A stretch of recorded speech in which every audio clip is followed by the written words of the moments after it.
Hey guys, welcome back to my channel. So today I'm doing another book review. I'm doing a review of the second book in the series by Sarah J. Maas, where she mixes fairy tale plus fairy lore. I just finished reviewing of Court of Thorns and Roses, and now I will do A Court of Mist and Fury. I just finished this book last night at 2 a.m. I have my notes. I was like scribbling them down. I was like, I don't want to lose all these thoughts. Like, I wrote everything down that I felt, and I'm just excited to share with the world my thoughts, and I want to hear your thoughts if you finished reading it. Now first, let's start with our initial review. If you read the first book and maybe you didn't like it that much, you weren't feeling it, and you're hesitant to read the second book, though I don't know why you wouldn't have liked this first book because it's amazing, but everyone's entitled to their opinion, not hitting on anyone. But if you're hesitant to read the second book, because the first book had a very strong ending and it could almost be a standalone, but I'm happy that it's going to be a series. I would recommend the second book. I also could not put this down, just like the first book. I read it in 2 days. I bought this book 2 days ago, and I stayed up to 3 a.m. and 2 a.m. each night. Like, I could not stop reading. I haven't watched TV in 2 days. The only thing I've done in the past 2 days is eat, read, and go to work. That is it. This book is amazing. So we follow our favorite young heroine, Feyre, our beautiful huntress, and she is now High Fae, and we follow her after, everything that happened with Amarantha, and she is going back to the Spring Court, and Tomlin has gone a little crazy, after everything that happened. He's so scared for Feyre, and he just doesn't want her to get hurt again, so he's kind of slightly made her a prisoner, which is driving her insane. But, she's trying to deal with it. She's about to get married. We meet some awesome new characters, and yeah, she's about to get married. She's like super, super excited, but she's also slightly depressed. She can't paint anymore. We saw that hint of that, in the end of the first book. She stopped cataloging color and texture like she did before, and she's just having awful nightmares after everything that happened under the mountain. But then on her wedding day, she gets stolen by Rhys. It's been 3 months, and he has come to call their bargain on her wedding day. So we see beautiful young Feyre getting stolen into the Night Court. So this book is about her journey, and experience in the Night Court. We get to see what it's all about, and it is amazing. And there is an also new threat that we learned about in the first book, the King of Hybern. He is it Hybern or Hybern? I keep forgetting. But he is not having it. He wants to attack, and it's just another battle for the fairy world and all the courts to prevail. So the fairy tale, or legend really, that this is based off of, I also didn't pick up on, and I had to watch another book review to figure it out, but it's based off of Greek mythology. So it is based off of Hades, the story of Hades and Persephone, and how Persephone, was like the daughter of Demeter, something like that, and, the goddess of farming and spring and all that stuff. So that's why Feyre was in the Spring Court, and then Persephone gets stolen into the underworld. So it's the same thing with Feyre and the Spring Court getting stolen to the Night Court. So it's very, very interesting, and Sarah J. Maas is just amazing, and how she bleeds us all together. And I like how she took it to Greek mythology, because it wasn't something that we were expecting. After she did Beauty and the Beast, we were like, okay, so is this gonna be Cinderella next, the Little Mermaid, what's it gonna be? So I just really, really love this book, and I recommend you read it now so we can discuss. All right, so that is it for my anti-spoiler section, even though I don't think I gave away any spoilers. But now let's move on into the spoiler section. Spoilers! Okay, so I'm going to stick with what I wrote down, because otherwise I will just get so lost and crazy. So first, let's talk about Feyre. I just love the character development. Before, in the first book, she had to become strong. And then in the second book, she already was strong, because she was High Fae, she'd done everything, but this was a different kind of strength.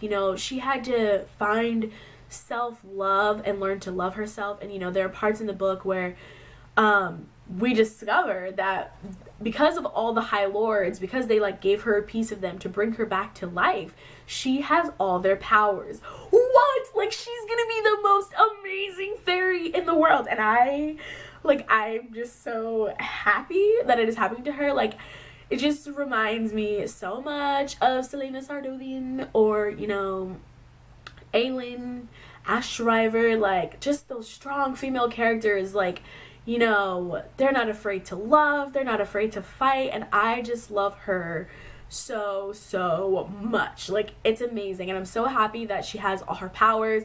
And like, fuck Tamlin, whatever, for trying to keep her locked up, doesn't want her to discover her powers, like, act like she's this damsel in distress. Like, fuck you. And, you know, I was really mad at Lucien because he's supposed to be her friend, and this whole time, you know, he's not helping her. Like, I was just so happy when we went to the Night Court, and the Night Court is beautiful. And when we learn, you know, about Valeris and Rhysand's family, like, I love them so much. Let me get back on track. So yeah, I love Feyre's powers. I think it's awesome. I love how she comes to term with self-love and really just learns that she is amazing and that she can do it, and she has the power, and she's not gonna be anybody's plaything. She is the owner of her own fucking destiny. Like, fuck yeah. So, one for Feyre. Like, she was already perfect, and now she's even more perfect. Next, let's talk about Rhysand.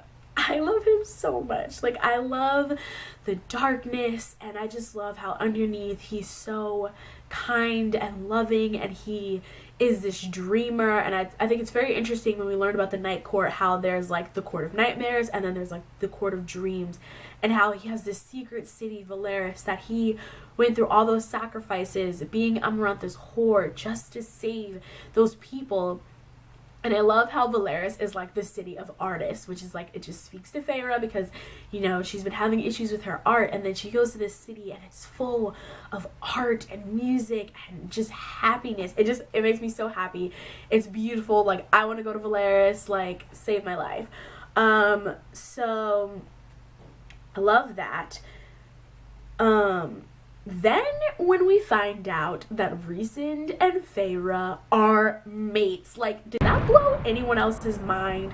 I watched someone's A Court of Thorns and Roses review, and it was Katie-tastic. She completely predicted it, but roommates. She completely predicted it, but I had no idea that they would be mates. And then when he tells the story of like where it began and how he had like the dreams of Feyre like in her cottage painting flowers, and how he sent her the vision of the night sky because that's what made him happy, and that's why she painted flowers like on her drawer. Like in the first book she talks about how she painted flames for Nesta because she was so fiery, and then she painted flowers for Elaine because she loves gardens, but then she didn't understand why she painted the night sky. Like, now we know because he sent her that vision, and just like the whole story was beautiful, like how he knew from day one.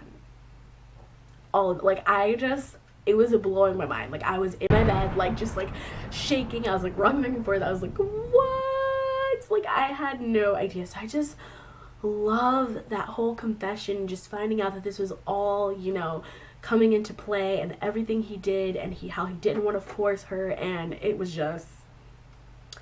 beautiful. It was just beautiful.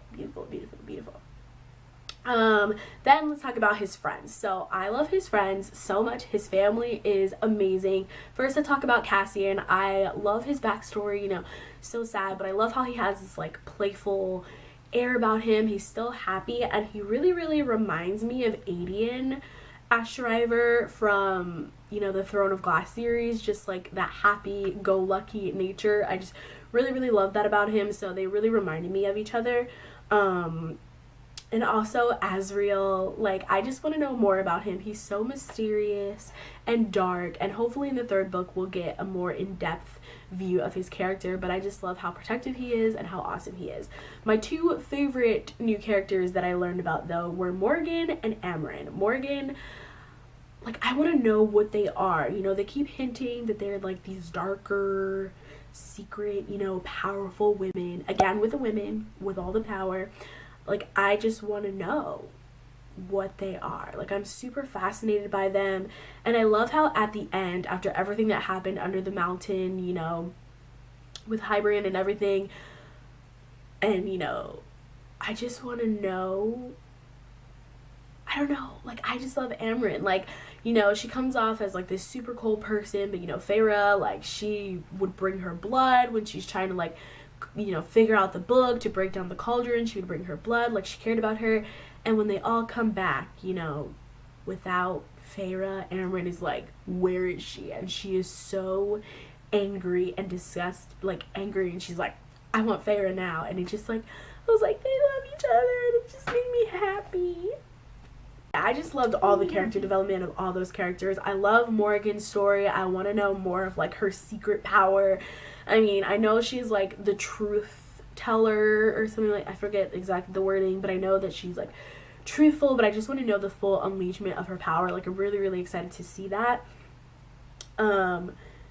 So then, at the end, the big war, when they go to, like, break down the cauldron, and it was all a trap, and I cannot believe that Tomlin would sell them out to get Feyre back. Like, okay, she's not even your mate. Like, how deep is your love? Like, he is so poisonous and disgusting. Like, I just love how that all changed. Like, Sarah J. Maas is just amazing with, like, her character development. You know, he comes off as so sweet and protectful and powerful, and then he just becomes this, like, villain in the end, like, just sickened and disgusting. You know, he and the fucking mortal queens, their annoying asses, you know, he, like, sells them all out just to get Feyre back, and then her sisters get turned into Fae. Can we talk about that? I'm, like, happy because now Feyre will have her whole family. Now Nesta and Elaine are Fae, just like Feyre, so now they can all be a family and kind of rebuild. And just, I kind of felt like that would happen. I kind of knew, you know, when, you know, they started meeting, you know, at the house and talking to Nesta and Elaine, and how that whole, like, kind of love thing with Nesta and Cassian, yeah, that's a major shift. Like, I felt it, and I was like, okay, Cassian is kind of feeling Nesta. There's no way they're gonna keep her human. Like, she's gonna become a fairy, you know. I knew that from the beginning, and there was no way they were gonna make Nesta one and leave Elaine by herself. And so the shocking thing, though, when they become fairies, how Elaine mates with Lucien. What?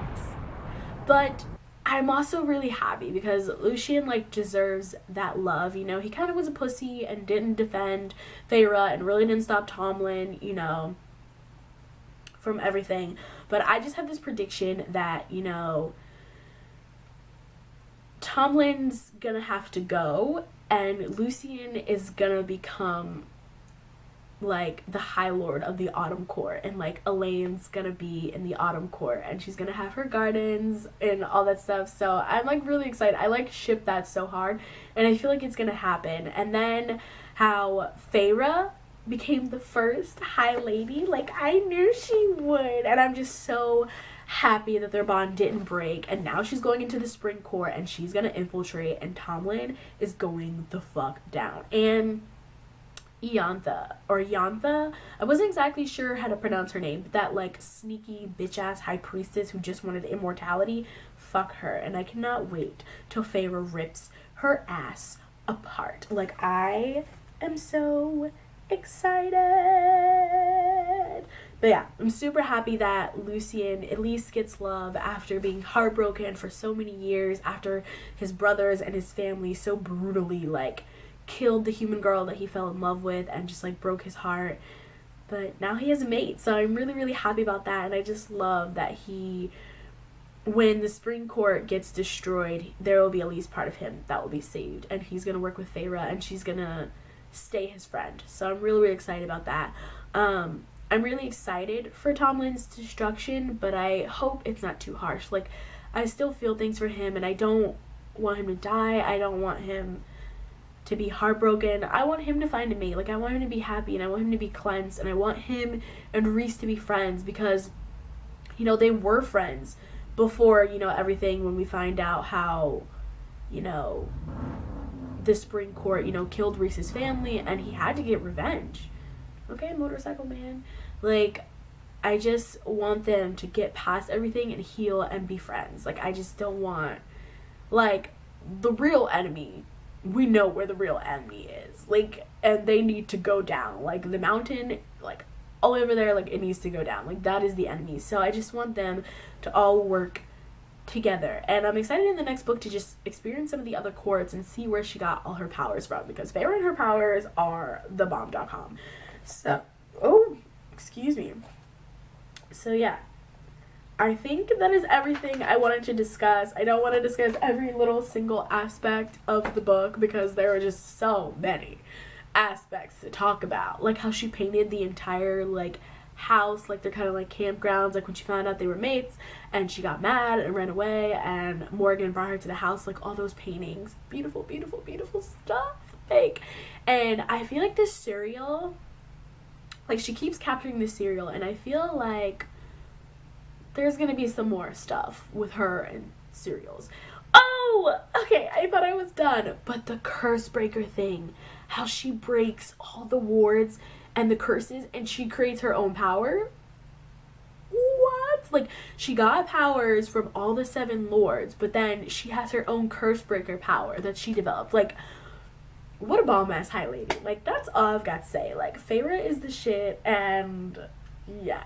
So if you guys want to connect with me and talk about books, then I will leave my links down below. I have a Goodreads where I do like quick reviews of books. I just give it stars. I don't do a written out review. But if you want to see some books that I read over the years, I have a Goodreads. I also have a Bookstagram that you can follow me on, that I post pictures of my beautiful books. And I also have a book Tumblr. So I'll leave all those links down below if you guys want to chat and talk with me. Leave me some comments. Let me know what you guys thought about the book, because I cannot get over it. Like, it was just amazing, and now I have to sit and wait for the next book, and that's gonna break my heart. So that's cool. Like, watery eyes, like, for real. This is not a joke. This is not, like, it was just so good. Whew, okay. But yeah, I will talk to you guys in my next video. Thank you so much for watching. Make sure to give it a thumbs up and subscribe. And I will talk to you guys in my next video. Word.